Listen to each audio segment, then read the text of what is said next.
buttonhole stitch, right-handers will usually work this from left to right, and left-handers will usually work from right to left. For right-handers, you work along two imaginary lines, the stitching line and then a lower line. So you take the thread in a loop above the stitching line, insert the needle on the lower line beneath your starting point. Keep a loop of thread on the surface of the fabric and bring the needle back up inside the loop immediately next to your starting point. And you'll find you've made a vertical loop there. So again, keep the thread above the stitching line, take the needle down onto the lower line and take the thread through to the back of the work.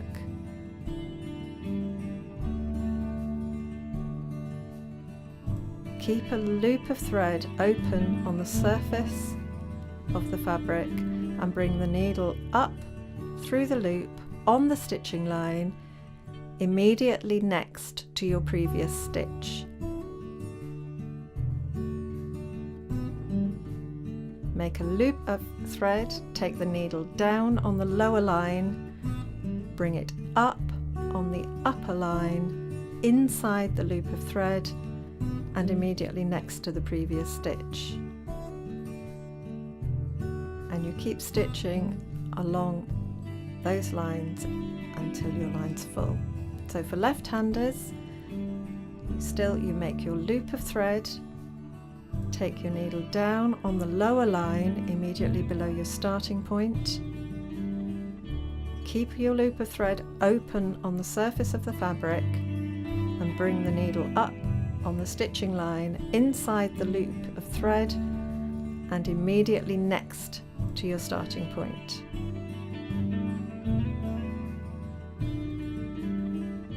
Loop of thread around, take the needle in on the lower line, keep the loop of thread open on the surface of the fabric and bring your needle back up inside that loop immediately next to the previous stitch.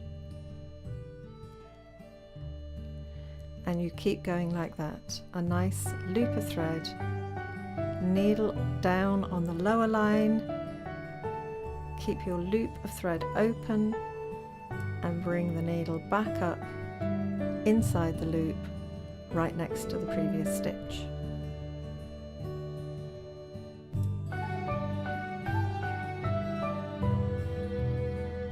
When you want to finish, you take the thread over the corner of the loop you've just made, angle your needle so that it goes underneath the stitch, and that will help it to sit nice and flat on the fabric. Same for the right hand, take the needle over the corner of the last loop you've made, angle the needle to go under the stitch, and it will sit nicely on the surface.